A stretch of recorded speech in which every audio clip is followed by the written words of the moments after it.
Pastor Roy Gerhardt from Galloway United Methodist Church in Franklin, Pennsylvania, sharing a few words of encouragement to help us follow after Jesus.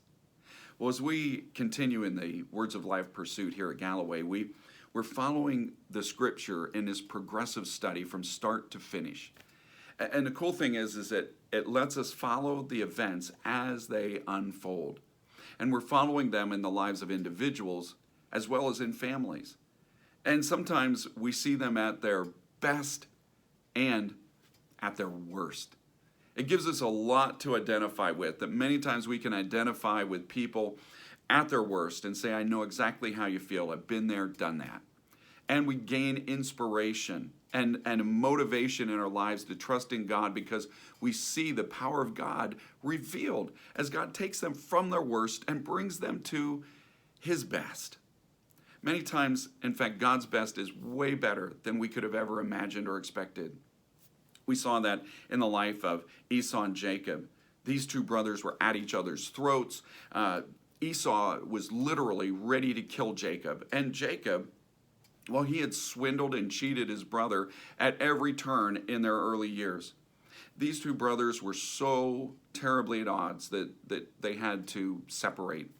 Jacob fleeing to his uncle Laban. And 20 years pass, and then God brings them back together.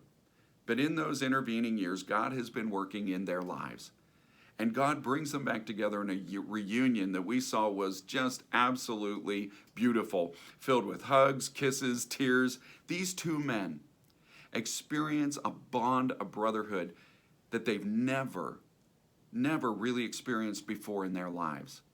That they really are able to embrace each other and have nothing but goodwill for each other. This amazing thing you see about God's working is that He not only restores things to what they were, but He brings things back together in a way that's better than they ever were. And God does that in Jacob and Esau, and He's going to have to continue to work in this family and do this again in the lives of Jacob's sons. We see them at their worst early on in life as brothers who have lived now under the shadow of rivalry, even in their birth.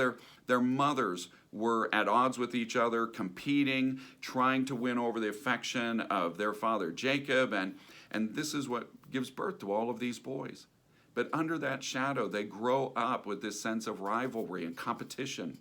And on top of that, Jacob makes a really foolish error of showing favoritism. He is so blatant in showing everyone that Joseph is his favorite son. He gives him special gifts, special privileges. This boy is spoiled limitlessly in his life. On top of that, he's a tattletale. And then on top of that, he begins to express these dreams that he has that seem to have an over-aggrandized view of himself and an expectation that he's going to end up in charge of everyone, able to tell everyone what to do. And this is just pushing his brothers over an edge. They are jealous, they are angry, and they grow in a hatred for Joseph that is so deep and so severe that they end up plotting to kill him. This isn't the first time we saw this with Esau and Jacob. It even goes back to Cain and Abel, when Cain was filled with jealousy and rage and killed his brother Abel. Now these brothers are doing the same, plotting to kill Joseph. Reuben, the oldest, intervened and forestalled it, gave a delay that allowed them to readjust their plan. And plan B is to sell Joseph.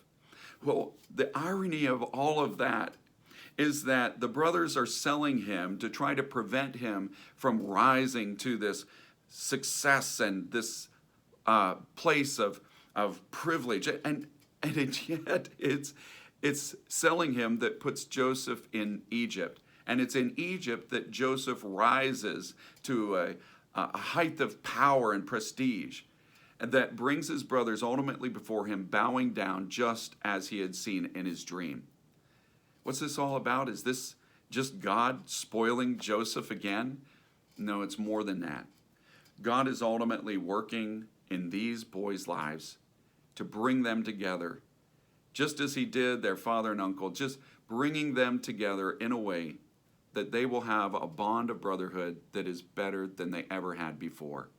This is God's grace, that he is always ahead of us, even in our sin, and planning a way to turn things around when we are ready to trust in him.